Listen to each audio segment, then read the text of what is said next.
Today marks 50 years since the freighter Edmund Fitzgerald sank on Lake Superior during a ferocious storm. To this day, it remains one of the worst maritime disasters in modern U.S. history.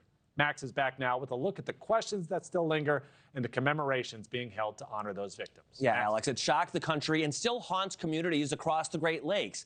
On November 10th, 1975, one of the largest freighters ever to set sail in the region vanished in a violent storm, taking all 29 of the crew with her. The Edmund Fitzgerald was slammed by blizzard conditions, with hurricane-force winds causing 35-foot waves. A day earlier, the ship departed from Superior, Wisconsin, carrying 26,000 tons of iron ore, heading for Detroit. Among the crew, 22-year-old Bruce Hudson. His mom, Ruth, spoke with our NewsNation affiliate on the 25th anniversary of the disaster. We had a talk on the phone before, about a few days before, and the last words was said, "I love you." I thought they must have made a mistake because the Fitzgerald was so big. When the Edmund Fitzgerald launched in 1958, named after the president of Northwestern Mutual Life Insurance who owned the ship, she earned the title the Queen of the Lakes, extending 730 feet long.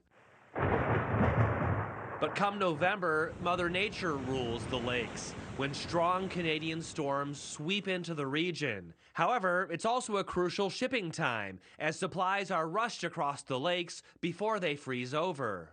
These ships and their crews are no stranger to storms, which is why the Fitzgerald's sinking is so mysterious. The tragedy inspiring Gordon Lightfoot's haunting ballad a year later. Church bell chimed and it rang 29 times for each man on the Edmund Fitzgerald.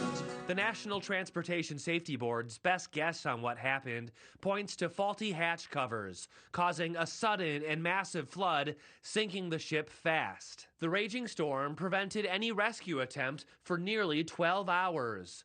Brian Hinckley was there that night and recalls the uncertainty as they pulled up. Everybody kind of looked at each other and we didn't know what we were going out for, looking for bodies, people in life rafts. We didn't know what was going to happen.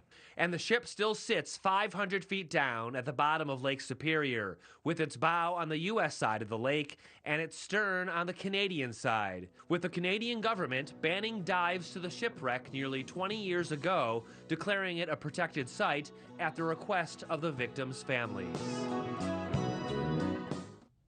And later today, memorials across the Great Lakes drawing thousands of people will mark the 50-year anniversary, from a lighthouse in Minnesota where the Edmund Fitzgerald once sailed by to Detroit, which was supposed to be the ship's final destination. Alex? All right, thank you very much, Max. Joining me. Thank you for watching. Subscribe below and download our NewsNation app right now on your phone, and you will get fact-based, unbiased news for all Americans.